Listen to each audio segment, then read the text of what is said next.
नमस्कार, मी सहयोगिता आणि भारतीय जनमत न्यूज मध्ये सगळ्यांचं स्वागत आणि पाहूयात आता सविस्तर वृत्त। या ठिकाणी पाहू शकता कशा पद्धतीने हा रस्ता एवढा खराब झालेला आहे, तरीही काही लोकांना एवढा त्रास होतो आहे। मग लोक का बोलत नाही हे मला विचारायचं आहे त्यांना। आता मला यांच्याकडे जायचं आहे, त्यांना विचारतो ड्रायव्हर साहेबांना, या रस्त्यावरून तुम्हाला जाताना त्रास होतो का नाही? बघा, ड्रायव्हर साहेब म्हणतात हा रस्ता आहे लातूर जेवढी टाकली पुढचा हा रस्ता आहे, रेल्वे पुलाच्या उड्डाणखाली आपण आहोत। रस्त्याला त्रास होतो का नाही? काय होतं नेमका? खड्डे आहेत, पाणी साचलेलं असतं, छोटा रस्ता आहे लहान।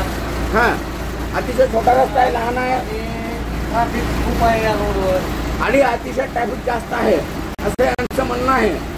आता पहा तुम्ही, होते एक बस थांबलेली आहे तरी ट्रॅफिक किती जाम झालेलं आहे पहा, आपण पाहू शकता या ठिकाणी। सर, आता पॅसेंजर आहे त्यामध्ये, दादा ह्या रस्त्यानं जाताना त्रास होतो का नाही? होतो की। काय होतं नेमका?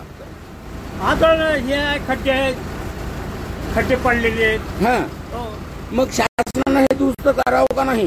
करावं लागतं। कोण बोलणार आहे? अहो ऐकत आहे कोण? सर्वसामान्यता ऐकत नाही, त्यांच्या जवळच ऐकत नाही। हो का? हा, आजी तुम्हाला काय वाटतं? त्रास होतोय जाताना। आजीबाई सुद्धा म्हणतात की त्रास होतो जाताना। इथे एक सर आहेत आपल्या समोर। सर, ह्या रस्त्याने जाताना काय त्रास होतो?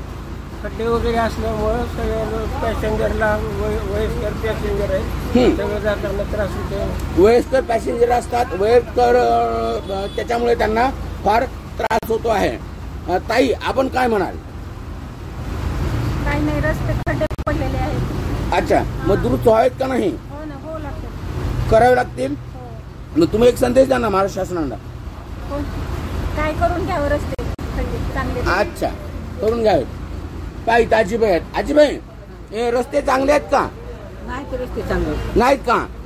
मग चांगले करावं का नाही? चांगले करावं लागते। कोण करायचं? करावं लागेल। शासनाने करायचं। बर, आणि शासनाला सांगणार कोण आहे? आम्ही सांगू, तुम्हीच बोला ना।